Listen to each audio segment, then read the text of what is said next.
Gawat! Orang dari pasukan perang Tulu sudah memergoki kita. Kak Qin Yuan, cepat kabur, jangan pedulikan kami, ucap teman Qin Yuan menyuruhnya untuk kabur. Sekarang bisa kabur satu orang saja, sudah lumayan, ucapnya. Liu Pin terheran-heran dengan muka konyolnya, ia menyadari pasti ada salah paham di sini. Melihat Liu yang ia anggap bagian dari kelompok Tulu, Qin Yuan merasa putus asa. Sambil berkeringat dingin, Qin Yuan berpikir ini adalah markas perang kelompok Tulu, dia tidak bisa kabur, aku hanya bisa bertarung, pikirnya. Melihat mereka, Liu pun ingin menjelaskannya bahwa mereka sudah salah paham, tapi belum selesai Liu berbicara tiba Qin Yuan maju menyerang ke arah Liu, penjahat dari kelompok perang Tulu. Matilah! Ucapnya semabari mengarahkan pecahan beling ke arah Liu. Melihat Qin Yuan menyerang membuat Liu sedikit kaget. Sialan, apa kamu tidak mendengar apa yang aku katakan, ucap Liu kesal. Ketika pecahan kaca itu mendekat ke leher Liu, Liu pun dengan gampangnya memegang tangan Qin Yuan dan Liu berkata untuk jangan terburu-buru karena dirinya bukan anggota dari kelompok perang Tulu. Mendengar perkataan dari Liu, Qin Yuan pun tidak mempercayainya. Ia berkata bahwa ia tidak bodoh, dia pikir aku ini idiot. Tengah malam muncul di tempat ini kalau bukan pasukan kelompok perang Tulu, terus siapa, ucapnya berteriak. Lalu Qin Yuan menendang Liu. Matilah, ucapnya. Liu pun merespon tendangan tersebut dengan mundur menjaga jarak dari Qian Yuan.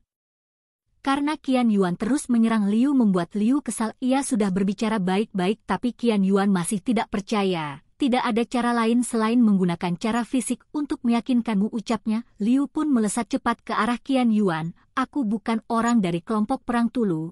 Aku datang untuk mencari masalah dengan mereka. Apa kamu sudah paham, ucap Liu dengan sedikit marah. Bukannya paham, Qin Yuan masih tidak percaya dengan Liu.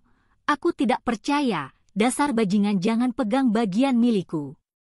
Itu ucap Qin Yuan yang wajahnya sedikit memerah. Entah apa yang Liu lakukan kepada Qin Yuan. Terlihat Liu yang sudah mengikat Qian Yuan dan memukul-mukul pantitnya sembari berkata jika ia adalah anggota Tulu mungkin ia sudah melenyapkannya. Dasar wanita bodoh.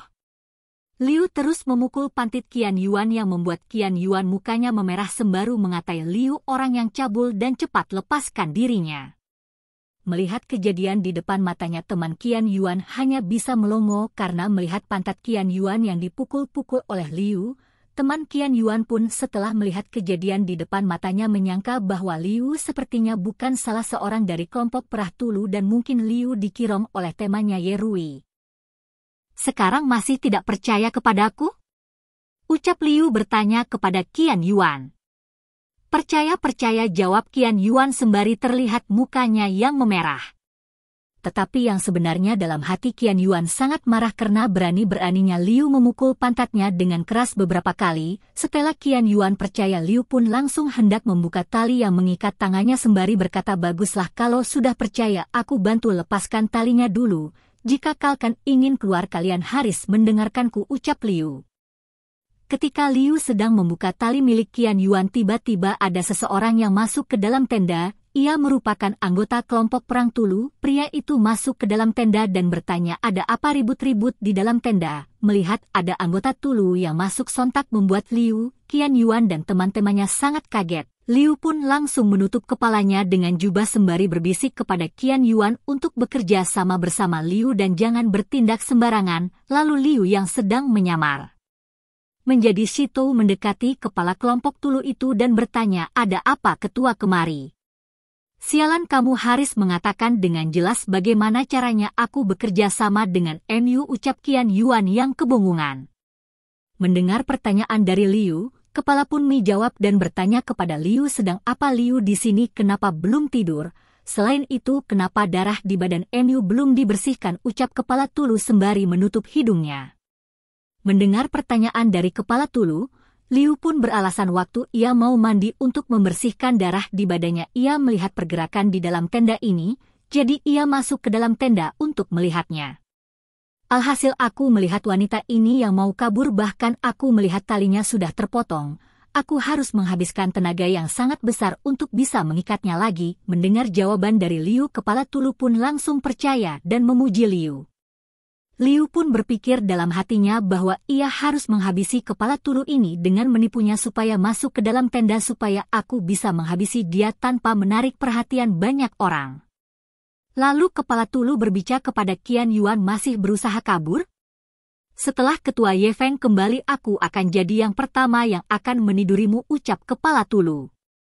Setelah mendengar perkataan kepala tulu, Liu pun mempunyai ide. Liu langsung berbisik kepada ketua Liu berkata, ketua Ye Feng belum tahu kapan akan kembalinya, bagaimana kalau kepala mengambil kesempatan untuk menidurinya, lagi pula wanita ini ingin kabur adalah kenyataan, kepala setelah Anda menidurinya barulah membunuhnya. Katakan saja ia ingin kabur lalu menembaknya, pasti tidak ada yang akan menyadarinya, ucap Liu memancing supaya kepala tulu masuk ke dalam tenda. Setelah mendengar bisikan dari Liu, kepala cabang tulu terlihat berpikir. Lalu Qian Yuan melihat Liu yang seakan menyerahkan dia ke kepala tulu, berpikir bahwa Liu sudah menyerah dan berpihak kepada kelompok perang tulu. Setelah berpikir sebentar, kepala kelompok perang tulu tersenyum dan berkata, benar juga yang kamu lakukan, ucapnya. Lalu ketua cabang tulu menghampiri Qian Yuan sembari berkata, benar-benar. Wanita ini memang ingin kabur. Melihat kepala cabang masuk ke dalam tenda, Liu pun tersenyum karena rencananya berhasil. Gadis, barang milik MU besar, kamu. Tahan sebentar, itu akan segera menyenangkan, hehe, ucap kepala tulu dengan raut wajah sagnenya. Mendengar perkataan dari kepala tulu, Qian Yuan tersenyum canggung menanggapi perkataan kepala tulu. Besar, hehe, apa ada sebesar miliknya, ucap Qian Yuan sembari melihat ke arah Liu. Lalu kepala kelompok perang tulu menengok ke arah Liu. Siapa? Ucapnya. Tiba-tiba Liu menodongkan degernya ke arah leher kepala kelompok perang tulu. Ternyata kamu menyukai yang besar ya, kalau begitu, seharusnya kamu juga menyukai pedang besarku, ucap Liu mengintimidasi. Kepala kelompok tulu Pound kaget dengan apa yang Liu lakukan. Apa? Kamu? Belum sempat mencerna apa yang sebenarnya terjadi, Liu pun langsung menebas leher kepala kelompok perang tulu sembari menutup mulutnya supaya tidak menimbulkan suara. Matilah, ucap Liu, lalu kepala tulu tersebut langsung mokat seketika dan jatuh tersungkur. Kejadian tersebut membuat Qian Yuan dan temannya kaget. Lalu Liu membuka talian mengikat tangan Qian Yuan sembari menyuruh Qian Yuan untuk sementara bersembunyi di tempat ini. Dan setelah mendengar suara ledakan, Qian Yuan disuruh untuk berlari ke pintu utama. Karena Liu mempunyai urusan lain, ternyata kamu bukan sengaja datang untuk menyelamatkan kami. Kamu punya tujuan lain menyelinap ke tempat lain, ucap Qian Yuan bertanya kepada Liu dengan wajah sedikit tersipu malu. Orang dari kelompok perang tulu sudah menyinggungku. Aku ingin melenyapkan mereka, ucap Liu sembari memberikan satu buah pistol kepada Qian Yuan. Lalu Liu hendak pergi dari tempat itu sembari nyuruh Qian Yuan dan temannya untuk menjaga diri mereka sendiri saja, dan jangan bertindak gegabah, karena jika tertangkap lagi Liu tidak akan membantu mereka. Setelah Liu keluar, Qian Yuan berkata bahwa siapa yang perlu bantuan Liu. Setelahnya Qian Yuan dan teman-temannya membicarakan Liu, mereka berkata cara membunuhnya sangat tegas, tampan dan berani. Pria ini sangat berkarisma. Dia berani melawan kelompok perang tulu sendirian, tidak? Sepertinya aku jatuh hati pada dirinya, ucap teman-teman Qian Yuan yang jadi mengidolakan Liu dadakan. Mendengar perkataan temannya yang memuji berlebihan Liu, Qian Yuan pun bertanya sebenarnya mereka berpihak kepada siapa, ucapnya sembari tersenyum canggung. Lalu teman Qian Yuan menjawab perkataan dari Qian Yuan tentu saja berpihak kepada penyelamat kita. Kakak Qian Yuan tidak mengatakannya, tetapi hati MU pasti